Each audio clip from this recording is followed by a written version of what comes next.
My name is Jim Giargis. I'm 57 years old. I've been in the Riverland for 49 years.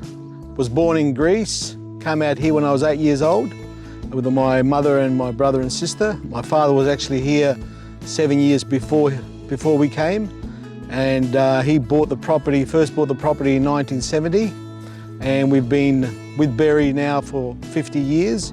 He started the process, then in the early 90s I took over, and hopefully in the next few years my son will take over. So I'm second generation and he'll be third. I enjoy the ups and downs and the challenges.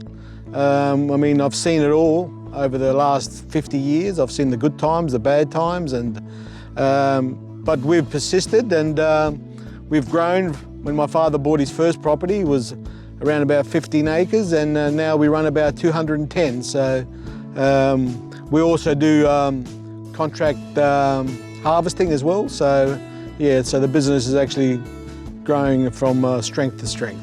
During the period of the mid-90s to around about 2002, things were very, very buoyant. But you know, in saying that we were making money, but we were spending a lot of money too, putting up the infrastructures and changing the vineyards, because changing varieties and going from the bulk variety more to the premium varieties such as Shiraz and Cab and Chardonnay.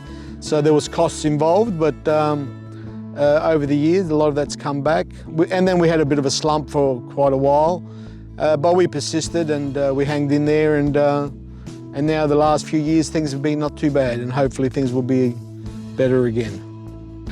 We've been through with CCW from the time they were established. We started supplying Berry Estates when it was Berry. Then it became Berry Renmano, we were still there. Then it became BRL Hardy, we were still there.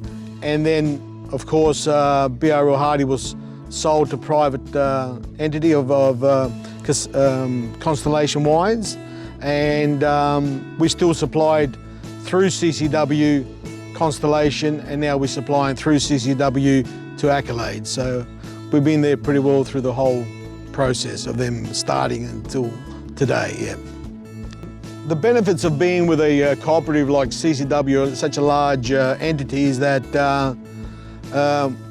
we saw during the period where things were going a little bit bad for a lot of other wineries. We as CCW growers, I think, didn't suffer as much. Last year during the hailstorm, the CCW board and also the viticulturists there all came out and came to all the growers that were affected. They had a meeting, and they've also got PIRSA involved, and they talked to us about what we can do to sort of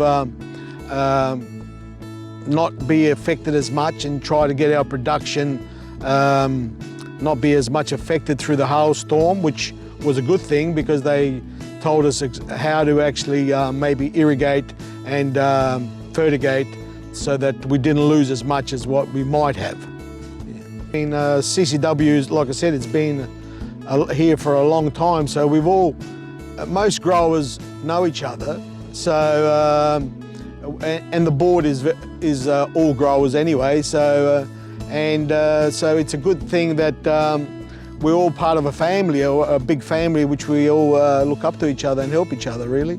I think more young people should start getting a little bit more involved with it, and not be scared of the challenges, and not because once we get older, the younger generation must stay behind, otherwise everything will be null and void, really. So, like I said, I took over from my dad, and now hopefully my son is here and he will take over me, and then maybe one of my grandsons one day would take over him. So, you know, and build on, you know. And there's a saying in my country, in Greece, that the father makes the dough and the son bakes the bread, and hopefully the rest will eat it.